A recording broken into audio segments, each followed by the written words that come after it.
Hey gang, welcome back to the Pop Culture Cafe. I am Huck, and we are almost done with this Alfred Hitchcock big ol' honkin' movie set of 15 films. I only have one more left. Here's the second to last one, and that is TOPAZ. I just got done watching TOPAZ from 1969, and it was an interesting watch, is what I'll say. What do I mean? Well, stick around and find out.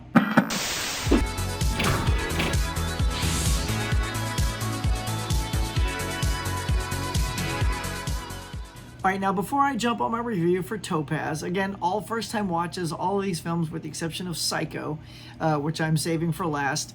Yeah, do me a favor and get on down there and hit like and subscribe and smack that bell like usual. Thank you so much. We do all kinds of fun stuff here, like Blu-ray hunts and morning shows and trivia contests, collection updates, all kinds of fun stuff like that. If you're a collector of physical media or enjoy pop culture goodness in general, this is the place for you guys. Now, so let's talk about TOPAZ. Okay, so again, this was released in 1969, directed by Alfred Hitchcock, and the stars of this film are not really big stars. You know, usually Hitch attaches really good stars to his films because all of his things are kind of spectacles, whether it's the comedies or whether it's the dramas or the suspense or the horror and all that. It's usually got some big name in it. And, you know, other than reusing John Forsythe from Trouble with Harry, he's a minor character, though. He's not the lead in this film. The lead is a guy named Frederick Stafford. And then I could just rattle off some of the other names, but they don't really, you know, mean much in this film because you haven't really heard of them. One guy I have heard of was John Vernon. John Vernon plays this guy named Rico, and he's really good. He's got such a great voice, you know, and he was fun to watch. I gotta say, he was just really fun to watch. Killer Clowns, anybody? Anyway, so this is an interesting film, but it's a big spy mystery thing. That's the longest Hitchcock film I think I've watched. This thing pushes 2 hours and 23 minutes. From my recollection, this is the longest film I have watched of his so far.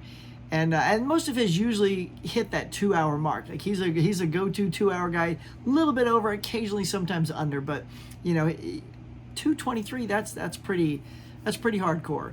And there's a lot going. There's all these multiple stories. You know, it's almost like the film starts here, and then it's got another part of the story that now goes to this location, and then that ends, and then it goes to a third location, and then that kind of ends, and then there's like a fourth. So it's kind of this like segmented type of storytelling, you know, rather than maybe a bouncing back and forth. Like maybe you could have something going on over here with Stafford's character and then over here with Forsythe's character. You know what I mean? So it's sort of like each little section does its thing and wraps itself up and then moves on to the next one. But I mean, really, it looked great, like a typical Hitch film. Framing, composition looked fantastic. The acting was pretty good. But in general, I would say this is the plainest watch for me. You know, it's still a good film. Like, you know, even if you say it's a 3-star out of 5 for Hitch, that's still better than most people's 5-star movies, you know? But this one was good, not top of my list. I thought it was okay. The pace, you know, again, because it's like I wasn't really drawn in by any particular stars. The acting was serviceable, you know, I don't think there was anything that like I was really drawn into like Torn Curtain and Psycho. Oh my God, Anthony Perkins' performance in Psycho is one for the record books. I mean, he was so incredible in Psycho. I mean, go back and watch Psycho. You know what I'm saying? That's why I'm saving it for last. I know he's great. I remember that performance being stellar, and I can't wait to end this entire thing with Psycho. So, yeah, so I guess technically I have 2 left. I have Frenzy and Psycho, and then I'll be all done with this collection. So, yeah. So with TOPAZ, it's this story about Russia, and they're teaming up with Cuba, and they're dealing with missiles and what they're going to do together to combine their forces, and the Americans get wind of it and the French get wind of it, and they want to collaborate, and that's John Forsythe's character and Stafford's character. They know each other, and together they're trying to find out what it is Russia is doing in Cuba and report back, and then, you know, it becomes a whole thing, and he tries not to get caught, and does he get caught? Yeah, he gets caught, but what happens when he gets caught? Does he get away? So, yeah, I don't... Yeah, this one was just okay for me. It's just okay. This isn't one I would probably revisit. It doesn't have a revisiting quality to it for me.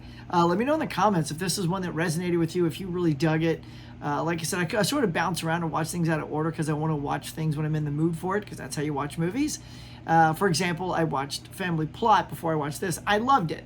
I absolutely loved Family Plot. That was Hitch's last film in 1976, and for me, I thought he ended it with a bang. Thank God it wasn't this one, because I will be telling you, if this was his last film, I'd be like, I see why he quit, right? But, you know, and also try not to think too much about the things that surrounded the set. Like, I heard that working with Paul Newman and Julie Andrews was really tough for him. It wasn't a very pleasant set.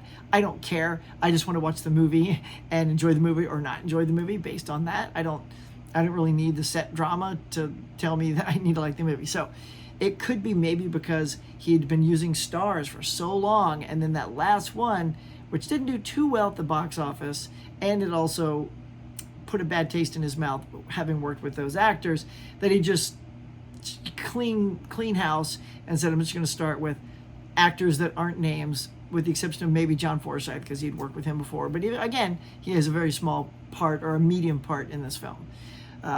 So yeah, I'm not sure that made this film any better. In my opinion, actually, it kind of made it worse, you know, because I'm all for, you know, people like new actors, like Shirley MacLaine. He found Shirley MacLaine for There's Trouble with Harry, and even though Trouble with Harry didn't quite click with me, I thought she was fantastic, adorable. I thought the cast was really good. That's why that one will be a rewatch for me, because it didn't click right away, but I still liked it. You know what I mean? So this one, not so much. It just didn't resonate. You know, didn't pop off the screen for me, and the cameo by Hitchcock in this one, it's kind of funny. You know, he's in an airport in a wheelchair, you know, and he gets up. So that was a classic Hitch cameo. But yeah, so that's just my initial reaction, guys. It's sort of a quick review. I'm just trying not to do too much about spoilers and tell you too much about the film. It's more like this is my first time watching. It's a mini review and reaction about the film. And so my reaction is it's just okay. Not top of my list. So that's going to do it for now, guys. That's my review for Topaz. Have you seen Topaz? If you did, what did you think of Topaz? Is it one of your favorites? Do you think you're in the same camp as me, where you're like, yeah, I'm with you, Huck, that was not the strongest? Or you're somewhere in between, like you really liked it? I don't know. Let me know, guys. All right, that's going to do it for now. Thank you so much for checking out this review. Again, if you're new to my channel, do me a favor and hit like and subscribe and smack that notification bell so you get notified the next time I do my next video. All right, guys, that's going to do it for now. So until next time, go watch Hitchcock.